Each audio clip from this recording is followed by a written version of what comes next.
All right, welcome to another video from the Outdoor Analyst. I have a super fun one for you today. And pardon me, I'm getting over the flu here, so my voice is going to be a little bit scratchy. But I have the Mini Bushcrafter 165-1 today, and I have a whole lot to talk about. This is probably a pretty controversial knife this year, and I've got to say there's good reason for it. And most people are automatically going to think I have some crazy things to think about this if you know my channel. I'm going to go over the good, the bad, the ugly, and all the crazy stuff in between. It's going to be a super fun one. If you wouldn't mind, hey, hit like, subscribe. I am a small channel, especially if you're new. That really does help out. Leave a comment on there as well. But yeah, I would appreciate the subscribes, especially if you like knife content like this. So, what is this knife? Let's start off with the good. And people that know me know that I do enjoy Benchmade knives. I've got a lot of folders from them. I've enjoyed them back in the heyday when it was, if you wanted a really decent knife, you picked up a Benchmade or a Spyderco. And then they started to get in a little bit more into fixed blades, and I've really enjoyed them in the hunting world. So when they came out with the original Bushcraft knife, I think it was the 162 back in the day, I wasn't the biggest fan. It was pretty blocky, it needed some work, it came out in a steel that everybody was very surprised about, and then they redid them. They redid them and did a mini and a full size, and they did them in two different types of steels, S30V and also CPM crew wear. Well, let's start off with the good of this knife before we break into anything else.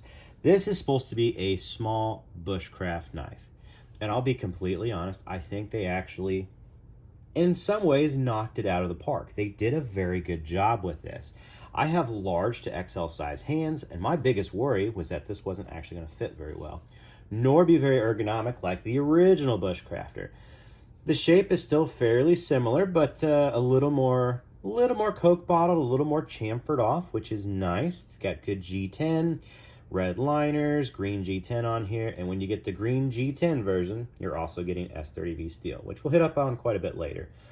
But let's hit ergonomics. It actually feels very, very good in hand. I have large to XL size hands, more along the lines of XL size meat paws, large size fingers. Keep that with a grain of salt. It actually fits and feels very good. The contours are nice. It does not feel nearly as blocky as the original. And the first time I actually put this knife in hand, I thought, holy cow, this is an ultimate field dressing knife. I was not expecting that. And we'll give you a big, a little bit of an info about me. I'm from the Midwest. I love bushcraft. I love hunting. I usually kind of separate out my field dressing knives versus my bushcraft knives. But this one, that was the first thing I thought.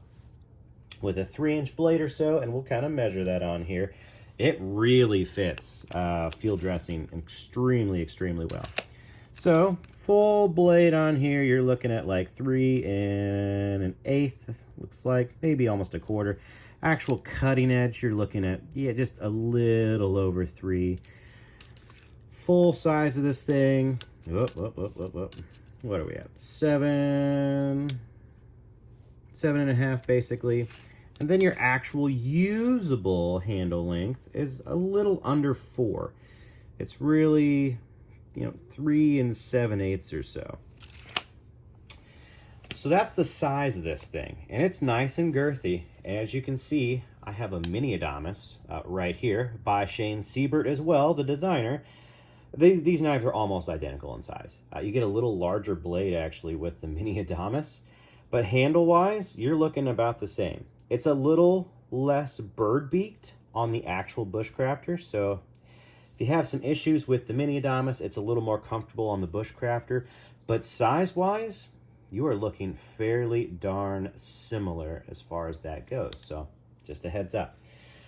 Fits very, very well. I really just want to field dress a deer right now with this thing. It feels that good. I love the scallops, these little chamfers out here. They just rock. They give you lots of control. I feel very, very locked in.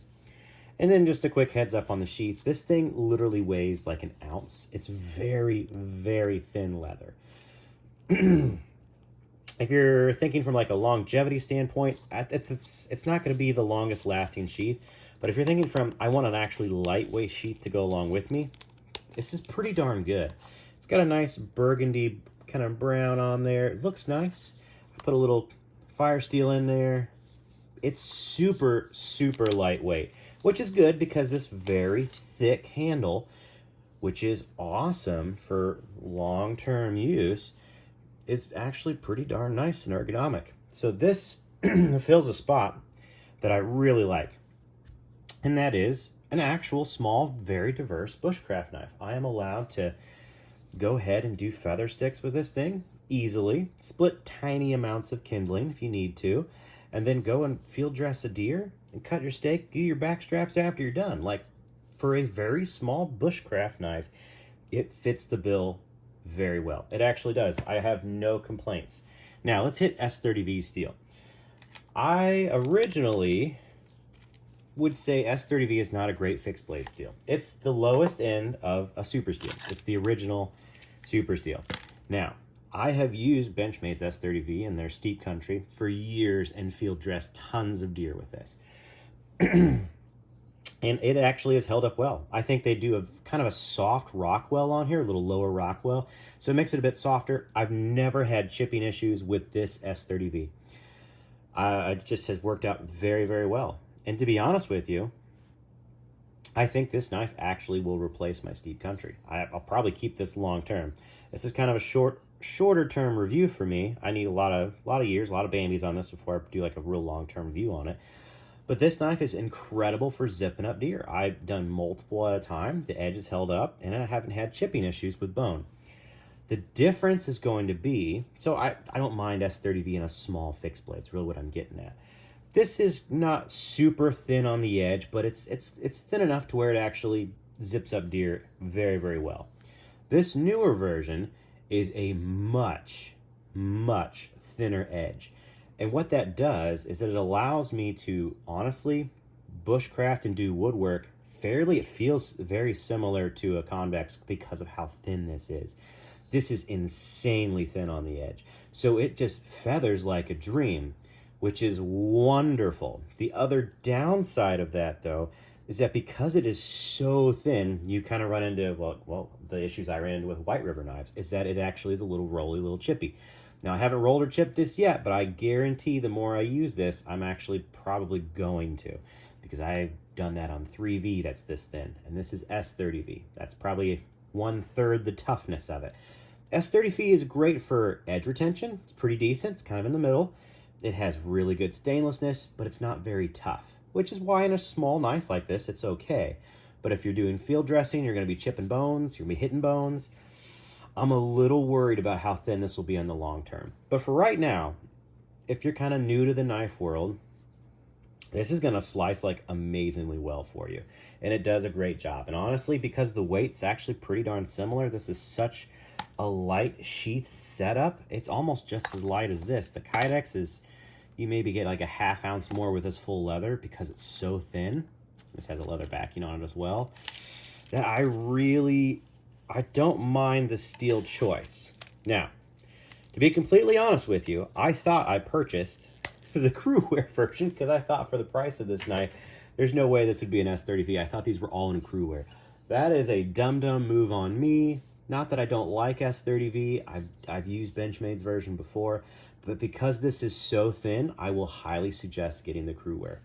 I think this will be a little chippy and a little rolly in the future as I use it a little bit more. But otherwise, man, it's kind of a knocked out of the park sort of knife for what it is. Now let's put in some, let's just throw in some size comparisons. We've done the Mini Adamas already. It's almost exactly the same. Before I kind of hit the bad and the ugly on this knife, let's do some size comparisons. So let's do an Essie RB3. A lot of people think Bushcraft. This actually comes out there. It is actually smaller than that Essie RB3 by quite a bit. Much smaller blade on there. A little bit, yeah, we're lucky to get a Scandi versus just a regular V-edge there. Well, kind of a saber, because it has a nice saber V-edge. Thickness-wise, it is a thicker handle than the Essie, that is for sure. Your Essie's a little bit longer. Honestly, comfort-wise, the Benchmade does very, very well. It feels maybe even a hair bit more comfy, which is surprising. But I do like the Essie quite a bit. We'll throw in a knife that everybody knows. We're going to throw in a Mora Garberg. just so you have an idea, this is much smaller than the Garberg all the way around.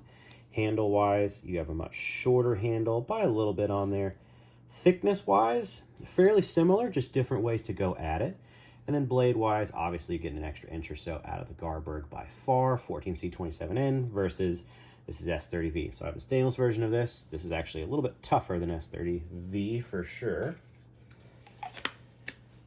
That's good enough for the moment. I'm going to throw out some other comparisons as we get into maybe what other options I would possibly suggest for your price point. Now let's hit the bad a little bit. This is going to be, first off, a personal preference on the bad. The way they have these handle scales set up is that the steel is absolutely proud of the scales 100% all the way around. You always will touch the steel first before the scales. This is a preference thing. I don't like that because as a bushcraft knife, you've literally just given yourself one more possible hot spot all the way around the knife. Is it bad? No, but White River Knives does this, but they do it poorly because their QC is actually a pretty big issue. This is well done. QC-wise, it's completely proud perfectly all the way around, whereas I've had issues with White River Knives not being at least consistent. This is consistent. That's their design. That's what they wanted. Is that bad? I don't like it, but it is what it is. Other companies that are high-end do this as well. Benchmade is a regular American production company. These are not super high-end production. What do I mean by that? Let's get into some more of the bad. The blade grind is actually very wonky. Granted, it is incredibly thin, but it is not even all the way around. It is simply not even. It's actually very uneven. It looks a little rough in a lot of spots, and then when you get up to the tip, it is quite a bit off. That is kind of what you expect from a knife that costs maybe $100. Think kind of Essie World, which is actually using better steel. They use S35VN, the next step up from this, for like an SE3.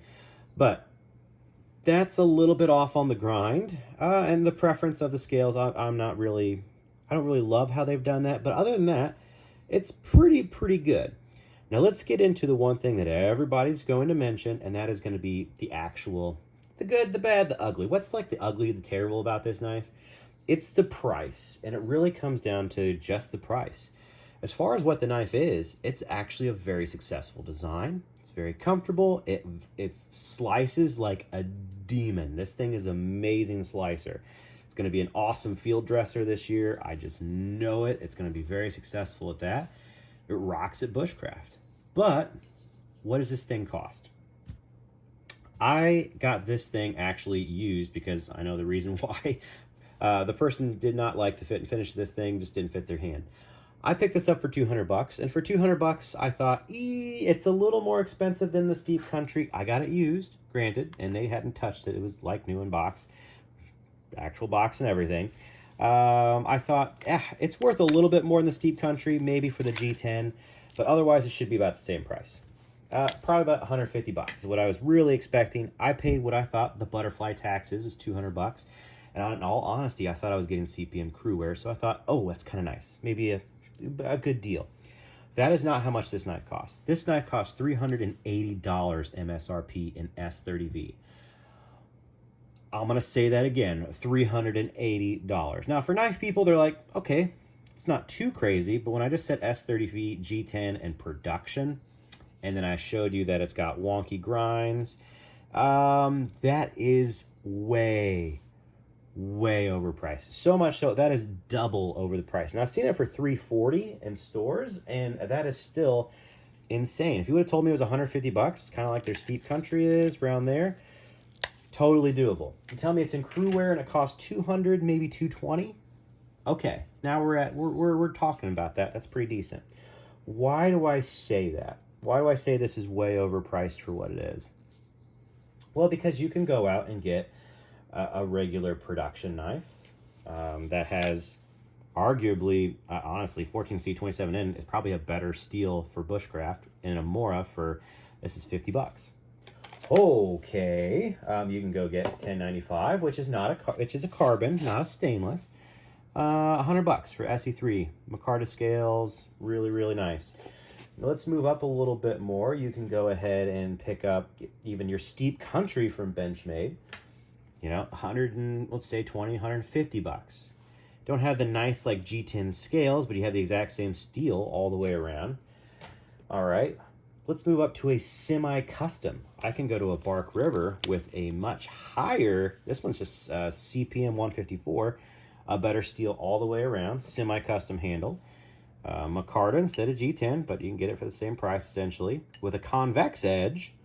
And in this case, better fit and finish, do the same exact thing. This is my favorite field dressing knife. I can probably actually do more with the Gunny. This is a Bark River Gunny Hunter and CPM 154. Tougher steel, thinner edge. It will hold up better and it will actually slice better. It'll pretty much do just about everything better than this knife, except the handle's a little bit thinner. Do I enjoy how small this is? Absolutely. We're talking price-wise, this is, you know, usually around 200, 220. Almost, in some cases, if you're buying this at MSRP, almost half the price of this sucker. That is pretty darn crazy. Now let's move up from there. And we're saying, let's say I bought this at full price. We're getting into custom range territory. And we're talking about like bushcraft knives. Now you can go get like an AA forge with really nice liners, really cool like hammer forging on there. Now granted, I have an old one that has, you know, O1 steel, but you can get really nice steels in these things. You can go get a custom. You can get a semi-custom. That is kind of the next level. That will have better fit and finish, have better steel, better handle materials than this knife. You can go get like a TM Hunt custom for 200, 220. Now we're talking about something that's really gorgeous, really beautiful, handmade. Pick up another one from TM Hunt. Really beautiful, custom, gorgeous G10 on there versus your kind of micarta and wood. That is custom for much less. These are 200 to 300 versus 340 to 380 if you pick that up at full price. Wow. Absolutely wow. Or, you know, go get a Primitive Bear Knives Hunter's EDC. This is a custom knife. Can you do pretty much the exact same thing? Is the fit and finish actually better on the Hunter's EDC? It is. It is better done on the Hunter's EDC. Do I get the same kind of thin slicing? Pretty much. It is pretty darn close, which is why I really love this. Is this custom? Yeah, this is next level. This is regular production. So that's kind of be the big sticking point, especially because this is S30V. You want to get the crew wear one? It's $480 MSRP. $480 for a small, tiny production knife that may have the same fit and finish quality issues when it comes to blade grind. That is not a butterfly tax. That is what, you know, that's an issue. That's a huge issue of price. Now, granted, if you just say second kind of cool, I think this is the coolest looking knife in the world, I think it fits my needs completely, then price, heck with price, you know, go ahead. If you feel like it's worth it to you, go for it. If that makes you happy that it's the butterfly, that it's 100% American made, not like all of those were all American made except for the Mora. That one's in Sweden. But price-wise, this is drastically way too high. I paid $200 for it. I still feel like I overpaid. I would never pay $340 for this. Am I going, or I'm going to pay $380, the actual MSRP. And I thought this was actually going to be in crew wear. That's my mistake. Do I like this knife though? Absolutely. It is a very, very good knife. It's very thin and slicey. It's very ergonomic. It's a excellent knife. I think it's just about twice the price. What do I think will happen? I think people won't buy this because of that. This is going to go on clearance and people will buy them at the price that they're most likely in a year or two going to be at around like probably $200. Just a heads up. That's my thoughts. I think that's probably what's going to happen. Is it a good knife? Yep, I love it. I think I'm actually going to keep this around because it really fits that really cool belt knife, small bushcraft knife. Take this out fishing. This is a great fishing knife for me because it's nice and stainless. I have no issues with it. Zip up some little bluegills on there. And then, you know, do I need to start a fire? Do I need to go skin Bambi during the fall? Easily done. So I like it. Excellent knife. Not an excellent price tag on it, though. That's really the only major downside. And then the wonky kind of production as far as like the actual grinds on there. That's rough. This is uneven all the way around. That should not be for a $400 knife, pushing 500 with the crewware. That's pretty crazy. It should be better fit and finish than that. Otherwise, hey, if you like this knife, it actually does have my seal of approval. It's going to be awesome. It is awesome. It's a great knife. I just think it's drastically overpriced. I would get the crewware version without a doubt because of how thin and slicey this edge is. I know it'll hold up much better than the S30V will. Remember, crewware is not stainless. S30V is, so you don't have to take care of this nearly as much. But then again, you're going to have to reprofile this probably every time you nick a bone on a deer, which I'm expecting to probably do this year. So keep that in mind. If that's not what you're ever going to do, and you're not dealing with crazy hardwoods either, this knife may be perfect for you. And it is pretty cool. It's a great design. It's well thought out. It's very ergonomic. It's just a little overpriced for what it is. All right. I hope you enjoyed this video. I enjoy this knife. Like, subscribe. I am going to keep this around, I'm pretty sure. So you'll have a long-term review. I'll see how the edge actually really holds up as far as chipping and rolling goes. Because of how thin this is, I love it so far, but I know it may be an issue just because I know S30V pretty well.